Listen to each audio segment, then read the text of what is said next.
Facebook professional মোডের analytics সম্পর্কে আজকে বিস্তারিত আলোচনা করব। ভিডিওটি কিন্তু খুবই স্পেশাল, কেউ স্কিপ করে দেখবেন না, অবশ্যই শুরু থেকে শেষ পর্যন্ত দেখবেন। দেখুন, আপনি যে কোনো প্ল্যাটফর্মেই কাজ করেন না কেন বা যে কোনো প্ল্যাটফর্মেই সফল হতে চান না কেন, আপনাকে কিন্তু অ্যানালাইটিক্স সম্পর্কে পরিপূর্ণ জ্ঞান রাখতে হবে, পরিপূর্ণভাবে অবগত থাকতে হবে, তবেই না আপনি সফল হতে পারবেন।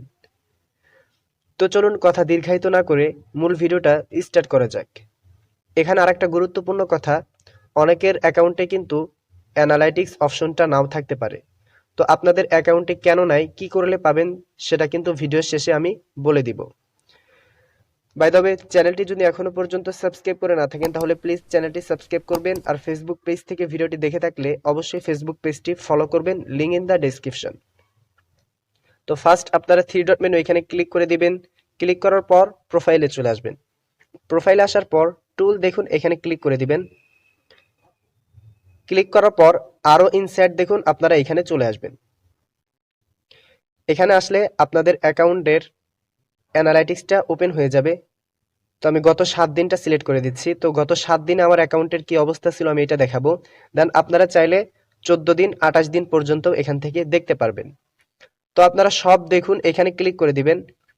এখানে ক্লিক করার পর আপনাদের এখানে অনেকগুলো অপশন চলে আসবে। তো আমি প্রত্যেকটা স্টেপ বাই স্টেপ আপনাদের বুঝিয়ে দিব, কথাগুলো কিন্তু মন দিয়ে শুনবেন। বয়স এবং লিঙ্গ পরিচয় দেখুন, আমার পোস্ট বা ভিডিওগুলো মহিলা মানুষ কত পার্সেন্ট দেখতেছে আর পুরুষ মানুষ কত পার্সেন্ট দেখতেছে, এটা কিন্তু আপনারা এখানে দেখতে পারতেছেন।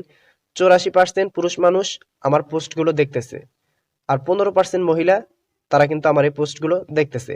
এখন কথা হচ্ছে যে কোন বয়সের মানুষ আমার পোস্টগুলো বেশি দেখতেছে, এটাও কিন্তু আপনি দেখতে পারবেন। 18 থেকে 24 বছর আর 25 থেকে 34 বছর, এই টাইপের যারা লোক আছে, এই বয়সের যারা লোক আছে, তারা কিন্তু আমার পোস্ট বা ভিডিওগুলো দেখতেছে। আপনারা কিন্তু এটা বুঝতে পেরেছেন। দ্বিতীয় নম্বরে আসুন, সেরা দেশ, অর্থাৎ কোন কান্ট্রি থেকে আমার পোস্ট বা ভিডিওগুলো বেশি দেখা হচ্ছে। দেখুন, আমি বাংলাদেশের একজন নাগরিক, অবশ্যই বাংলাদেশ থেকে বেশি দেখা হবে, সেজন্য সেরা দেশ বাংলাদেশ আছে। ভারত থেকে 4% মানুষ দেখতেছে, সৌদি আরব থেকে 3%। তো এখানে অনেকগুলো কান্ট্রি আছে। তারপরে দেখুন সেরা শহর, অর্থাৎ কোন শহর থেকে আমার পোস্ট বা ভিডিওগুলো বেশি দেখা হচ্ছে।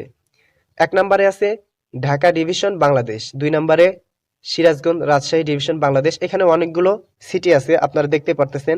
দেন আমার পোস্টগুলো কিন্তু মানুষ কলকাতা থেকেও দেখতেছে, আপনারা কিন্তু এখানে দেখতে পারতেছেন। তো যাই হোক, এটা হচ্ছে প্রফেশনাল মোডের সিম্পল অ্যানালাইটিক্স। এখন কথা হচ্ছে যে অনেকের অ্যাকাউন্টে এই অডিয়েন্স বা এই অ্যানালাইটিক্স অপশনটা কিন্তু থাকবে না। তো তাদের করণীয় কি? তো ফার্স্ট আপনাদেরকে জানতে হবে যে আপনার অ্যাকাউন্টে এই অপশনটা কেন নাই। আমি আমার একটা ফেক অ্যাকাউন্টের মধ্যে যাব, গিয়ে আমি এই অপশনটাতে আসবো। আপনারা দেখলেই বুঝতে পারবেন যে আপনাদের অ্যাকাউন্টে এই অপশনটা কেন আসে নাই। গাইস, আমি আমার অন্য একটি অ্যাকাউন্টে চলে এসেছি, কিন্তু এখানে কিন্তু আমার অ্যানালাইটিক্স অপশনগুলো নাই। তো আমি এই বাংলা কথাটা আমি আপনাদেরকে পড়ে শোনাই, আপনারা কিন্তু বুঝতে পারবেন। অডিয়েন্স ডেটা পাওয়া যাবে না। ফ্রেন্ড নন এমন কমপক্ষে 100 জন ফলোয়ার হলে তবেই আপনি অডিয়েন্স ইনসাইট দেখতে পারবেন।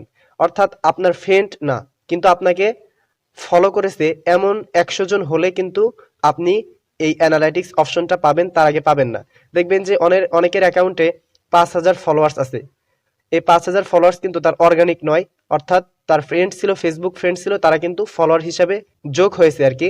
তো আপনাকে, আপনার ফ্রেন্ড না, আপনাকে যদি 100 জন ফলো করে তাহলে কিন্তু আপনি এই অপশনটা পাবেন, তার আগে পাবেন না।